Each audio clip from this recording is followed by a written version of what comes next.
And we are live on A Mighty Blaze. Hello, everybody. This is Robin Kall, Reading with Robin with Kate Milliken on Pub Day on A Mighty Blaze. Thank you so much for hosting us. I know. Now I see the book behind you, ever so small. Is that And it? here's a one. Oh, you have two. Oh, that's There you like, go. that's so cool. It's like you have a cake in the oven baking, and then you have like a fake one that you already did. Right? I'm going to eat both of them. You should. You should have as much cake on Pub Day as you want. And really, there's nothing like Pub Day. And also, it's your debut novel. It's all very exciting. Kate and I were having a grand time in the green room. And then I remembered I have to stay on schedule, but with so much fun chatting. Plus, you're in front of a bookshelf, which I'm like, I know. My office was sort of set up for virtual tour. I did not know that, obviously, but this is, I've always had this great bookshelf behind me in my office, and that is, I love it. Soundproof room. Yeah, I guess actually the previous tenant of this house built this office as a soundproof room, like to record audio. Seriously? So That's so yeah. awesome. I know. I have nothing like that. You were correct in noticing that I've moved my office, my soundproof, not soundproof office to the basement, but I really want shelves as a backdrop. And I do have shelves in an upstairs space, but I thought there'd be too much, let's say, house traffic when you're all in a stay in place order. So I'm in the basement. You've been relegated. Yeah. I have been. There was a family vote, and I lost. But Robin's out. Yeah, it's all an episode of Survivor. I know everything is. Yes, everything is. All right, let me give you an intro because people are like, yes. Okay, yeah. Who are you? Her book's out. People that know the way I do an interview realize that doesn't always happen in the beginning, and that is gorgeous cover. Kate Milliken is the author of the 2013 Iowa Short Fiction Award-winning collection of stories, If I'd Known You Were Coming. A graduate of Bennington College Writing Seminar, she's received fellowships from the Vermont Studio Center and the Tin House Summer Workshop. She lives in Northern California with her family. Kept Animals is her first novel. There is nothing like a debut, and welcome to A Mighty Blaze, Kate. Thank you so much, Robin. I'm so grateful to you and Jenna Blum and Carolyn Levitt and A Mighty Blaze, and you guys, like when these cancellations came in and just you guys stepped up, and immediately I was just like, okay, there's hope. Like, oh, I'm so okay. That was the plan. And really, it's hard to believe that we're going on, I think, is it 6 weeks? This Friday or something, like, right? Yeah. I think back to when things sort of turned. And so that was the immediate thought, where Tuesdays, we know the new books come out. It's always a great big deal. And on top of that, when it's a debut, and then on top of that, you know, when you're in the middle of a pandemic. So this was nothing you had prepared for, but I think that watching the community rally and people who are so excited to get their hands on new books is the silver lining. And, you know, we're thrilled to have you on A Mighty Blaze today. Oh, and visit Kate's site at katemilliken.com. She does an awesome job on Instagram, Twitter, Facebook, and, you know, check out all those. Follow the authors. I always say that. Leave awesome 5-star reviews on Goodreads, on Amazon, and share these books with your friends, with your book clubs. Kept Animals is, I mean, there's so much that I want to talk about. Oh, and the New York Times piece by Janet Fitch. Hello? Yeah, I know. I'm still spinning from that, honestly. Like that review was just so beautifully written. Floored. Absolutely floored. Having a beloved author write a piece like that. And so did you know, I know that sometimes people, you know, they don't know when an author doesn't know when the piece is going to run, if it's going to run, if it's going to get bumped, whatever. So correct. I don't know. I knew that the New York Times was going to review like that, but even that, you know, isn't guaranteed. We weren't expecting it to come out this morning. I did not know it was Janet Fitch. Like all of it was just, yeah. So glad. I was so happy for you. I interviewed Janet many years ago. Such a fan of hers, and what a so, you know, just ribbon on this day. Yeah. To have You can go to Kate's Instagram. It's up there. The funniest thing though is not the funniest. It's actually not funny at all, but I have a subscription to the Times. I only know my login. I think it's on my phone. So when I was on the computer and I was trying to, I was like, no, I'm not rebuying the subscription I have. I'm going to my phone and I'm, to read it. It was just lyrical and just amazing. Yeah. She's such a beautiful writer. It was such a gift. Yeah. Oh, I love the whole thing. So, so as a writer and short story writer, and now this is a novel, so different. Was this a story that you were playing around with for a while? Where does Kept Animals begin for you? So in my short story collection, there are some characters who recur, and they didn't really go away for me after I finished that collection. So I knew, it was actually after reading Robin Kall's The God of Animals, that I wanted to, I was like, I have a horse book in me. I know I had, a horse book, but it's definitely more than, it's definitely not just a horse book that I ended up writing, but I knew I wanted to go back to Topanga Canyon, where I rode horses as a teenager, and that era of 90s California was so ripe for story. That just the hierarchies and the landscape and that fire, which bookends the book. So I started writing and then making notes with two of the characters that I already knew in a way. And I actually came across a photograph by Francesca Woodman. I don't know if you're familiar with her work. I'll shake my head like I am though. The late Francesca Woodman. I actually have the photograph. It was in the Missouri Review. This is the photograph. Oh, wow. No, I don't know that, but I'm glad I can see it though. Oh. So it sparked immediately this whole story for me. I mean, it was just one of those like gifts of like, there's the whole thing. Wow. So I started writing the scene that this photograph is shot in first, and that now occurs about 3/4 of the way through the book. So her photography was really a jumping off point for me, but the fire and that era, they all just came together, and it took me 9 years to make it right, but but then it's the book that you want. I mean, you must be incredibly proud of it, and thinking about the time. I mean, when something's sort of in the 70s and you've got coming of age and that landscape, and it's bookended by this fire, was a week, or I forget.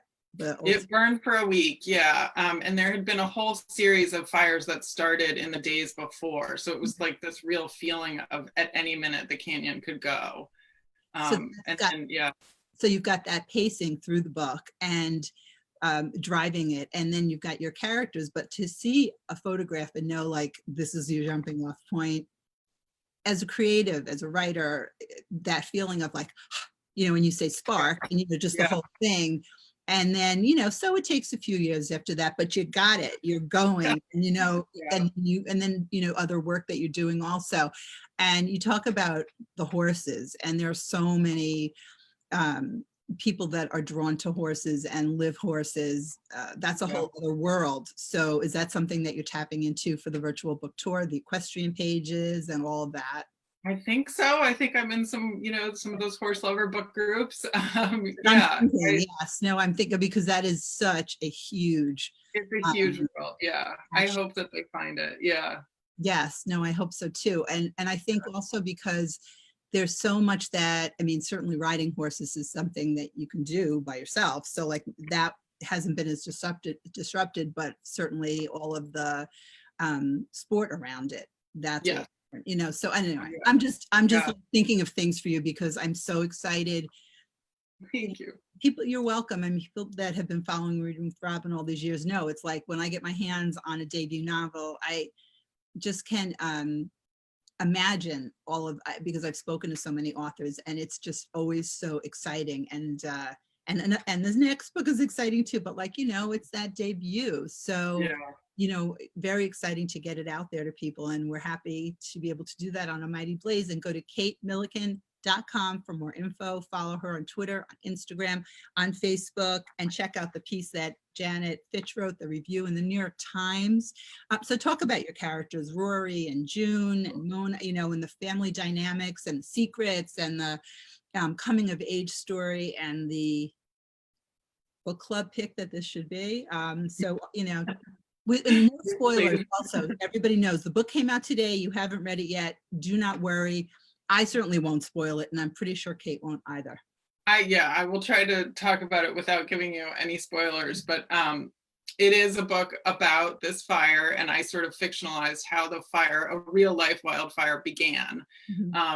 By telling a story of 3 very different teenage girls. Rory Ramos is one of them. She's 15. She works as a ranch hand at the stables that her stepfather Gus manages.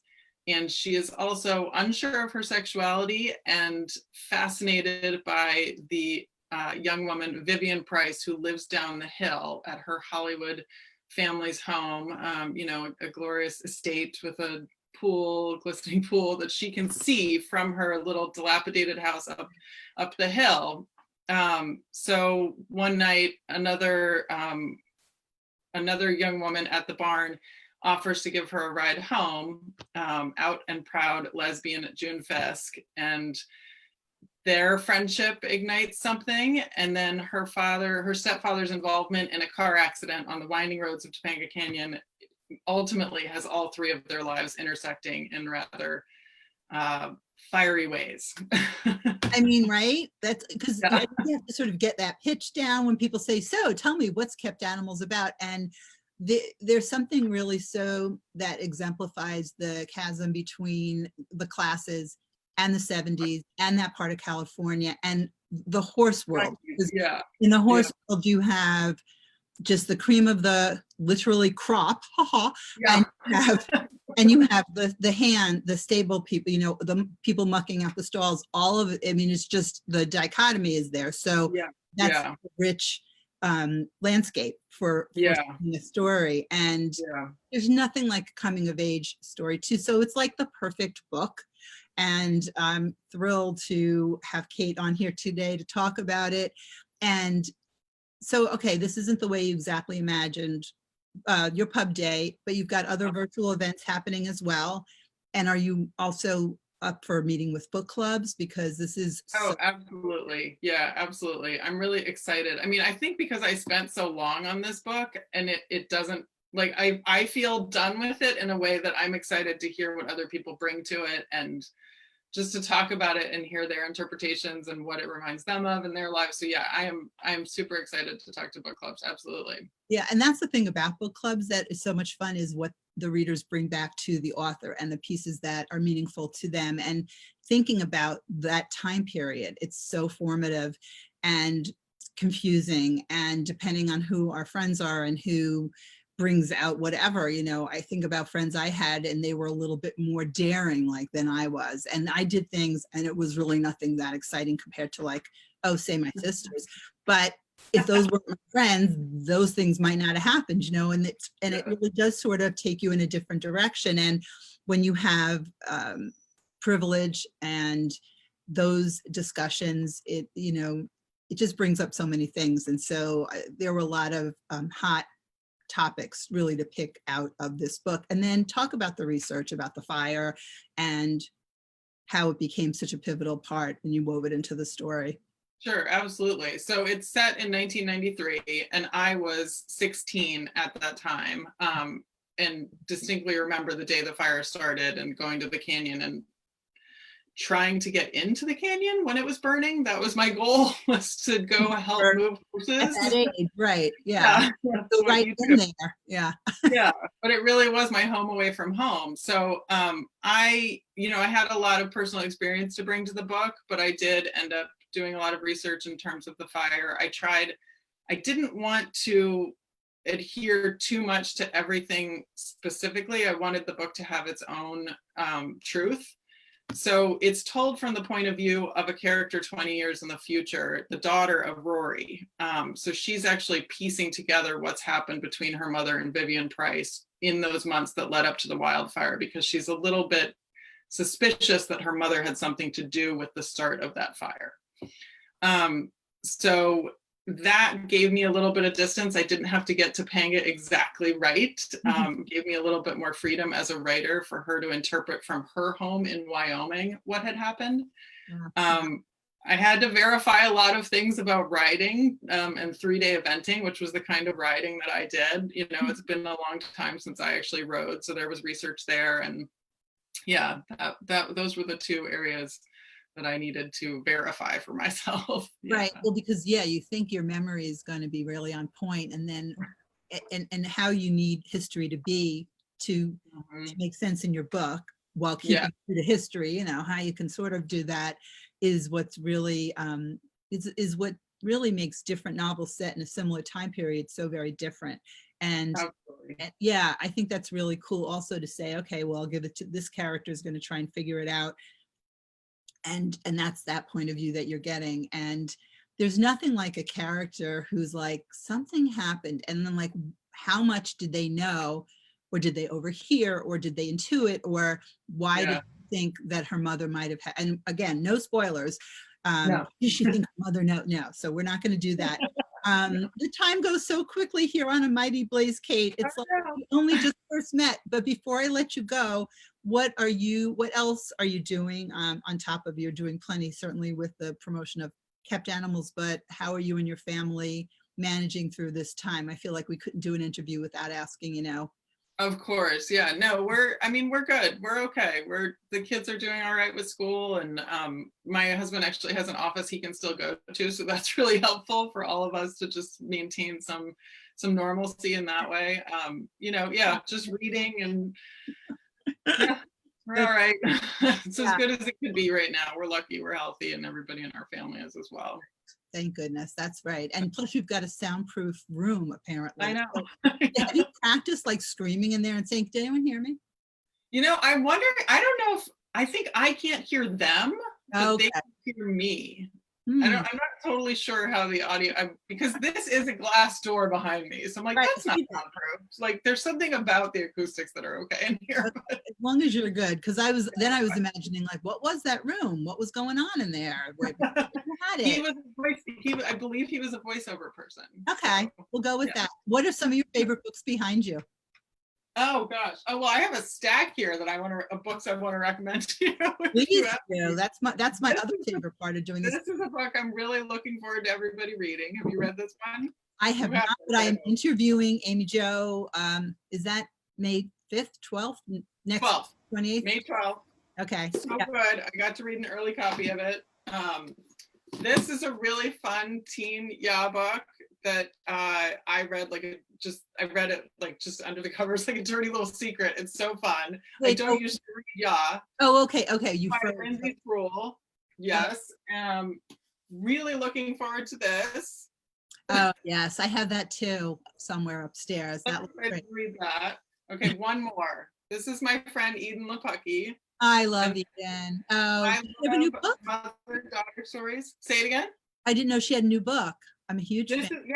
So she did this off of her Instagram, Mothers Before. And it's photographs of people's mothers and then essays. And she's got Gia Tolentino, Lisa C, Laura Lippman, like everybody in here. This is awesome. Mother's Day gift. It's a great gift. When is it out? It's out now. It came out April 7th. Okay. I don't know who Publicis is, but I would love a copy. And also I noticed she had a beautiful blurb.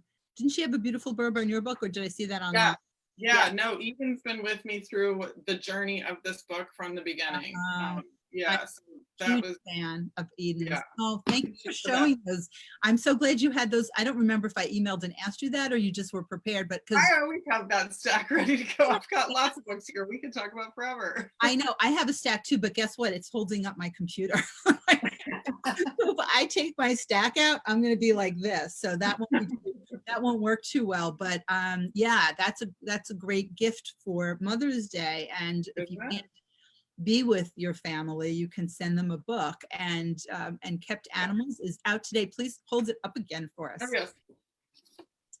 It's beautiful. You know what, the cover looks very biblical almost. Was that intentional? I like that. I mean, I think they were going for the fire and that connection, but when they sent me this, I started to weep. I was like, oh, that's it. Yeah, it really is dazzling. But initially when I saw the cover online or whatever, that was what it looked to me like. There was just such a reverence and solemn tone. I don't know. It's just, that's what it, I like that. I mean, I really think they hit the tone of the book. I yeah, hope, well, yeah. you're a great publisher, so they know what they're doing for sure. Yeah. And Kept Animals, KateMilliken.com, find her on Facebook right now. Before we get to our next interview, go to Facebook. Well, that's your personal Facebook, I think. Go to Instagram, Yeah. right? Well, I'm happy. Personal pages, like there's no, Okay. I don't, yeah, it's just book stuff. I'm just yammering about book stuff. I'm horrible at Twitter, but yes, find me on Instagram and yeah, please. And find her yammering on her Facebook page. You can friend request. I know some authors have friend pages, some authors have fan pages. I have both, but I can't handle both. It is a lot. Instagram is the place to be. So Yeah. follow Kate Milliken on Instagram, and Yeah. also make sure you check out the New York Times review by Janet Fitch. It is, I mean, it's like a win-win. You got Janet writing about your gorgeous book. So it's just Exactly. awesome. Yeah. I would want to read it even if it wasn't about my book. So. Right? I know, Yeah. read this great essay. And I did go to put it on my Facebook page, but then I don't know if people don't have New York Times, if they can read it or whatever. It's weird. Oh, that's interesting. I think know. they can. I think they can, because I don't have that. You have yours programmed in your phone. I don't have mine on my phone, and I was able to read it on my phone this morning. Everybody can read it. Everything that's up is down and in is out. All right, I'm going to post it. I will post it. And I'm sure the geniuses that are working behind the scenes as we're chatting on A Mighty Blaze, thank you to Jenna and Sarah and everybody who's doing that. Yes, thank you. Knowing them, they've already posted it, and they're like, well, we're not watching Facebook. And they're like, Robin, you have to get off A Mighty Blaze because John Kenny's going to be on in 2 seconds. Okay, guys, I know that. It is such a pleasure to get to chat with you, Kate. And so nice to meet you, finally. My old friend Kate Milliken and I are going to continue the conversation. It's Kept Animals. Make sure you get a copy, order it online, get it from your favorite independent bookstore. And what a story behind the story. And we wish you all the best and are excited for Kept Animals. Thank you so much, Robin. Bye. Thank you. Bye-bye. Enjoy the rest of Pub Day. Thank you. Bye.